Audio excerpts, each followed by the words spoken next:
वलीमा इरशाद फरमाइए कि खाने वलीमा पहुंचे शादी के घर में, उस पर मई की गर्मी, कोहराम था नगर में। सूरज उगल रहा था अंगारे आसमां से, गुजरी है हम पे क्या क्या कैसे कहे जुबां से।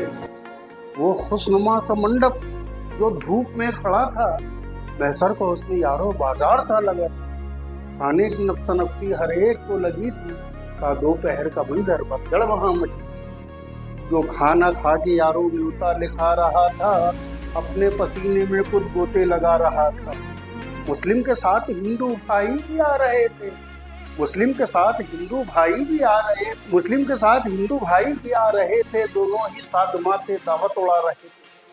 दूल्हा उपस रहा था पर गेट पर खड़ा था, एक हस्र था जो बरपा रह रहे के देखता था।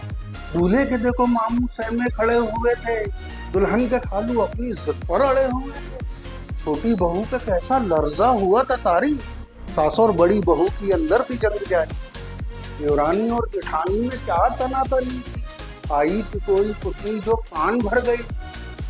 पोपा पोपी भी कोई मौके की ताक में थे, ये काम कैसे बिगड़े वो इस फिराक में थे। दामाद कोई खुशता रूठा हुआ था, कोई था मालदार, कोई टूटा हुआ था, कोई फिक्र वालिदा को मैं माँ खुशी से खाएं, आ जाएं कमली वाले या मेरी बचाएं।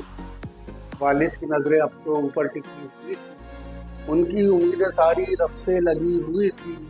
है बाकी और शादी करना पड़ेगा मुझको, एक बार और फिर से मरना पड़ेगा मुझको।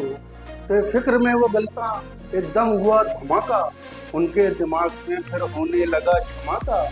कुछ देर में हुआ जब उनको सुकून हासिल, वो सोचने लगे अब कर दूंगा सबको घायल। अल्लाह के नबी की खुश होंगे मुझसे कितने, खाने वलीमा घर पर आएंगे मेरे कितने। ज़ौजैन की दुआ का वादा भी उनसे लूंगा, और खाने के नाम पर मैं दो खजूर दूंगा, खाने के नाम पर मैं दो खजूर दूंगा।